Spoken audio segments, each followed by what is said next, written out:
আমার আঙিনায় তোমার কাজ কি এর লিগ্যাল টার্মই হচ্ছে জুরিসডিকশন। এটি ডিসাইড হয় কোন কোর্ট কোন কেস ডিল করতে পারে। 5 ধরনের জুরিসডিকশন হয়ে থাকে, চলুন একটু একটু করে বুঝে নিই। 1. আপনি যদি কোনো খারাপ স্পিকার বা ওয়াশিং মেশিন কিনে আনেন তাহলে তা যাবে কনজিউমার কোর্টে, সিভিল কোর্টে না। আর এটি হচ্ছে সাবজেক্ট ম্যাটার জুরিসডিকশন। 2.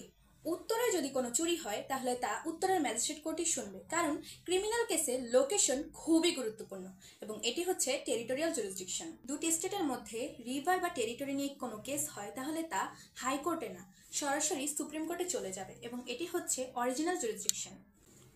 এরপর ডিস্ট্রিক্ট বা সাবঅর্ডিনেট কোর্টের কেসের আপিল যাবে হাইকোর্টের কাছে এবং হাইকোর্টের কেসের আপিল যাবে সুপ্রিম কোর্টের কাছে এবং এটি হচ্ছে অ্যাপিলেট জুরিসডিকশন। শেষেরটি হচ্ছে সবচেয়ে সহজ, যে কোন কোর্ট কত অ্যামাউন্টের কেস শুনতে পারবে এবং সেটি হচ্ছে পিকিউনারি জুরিসডিকশন।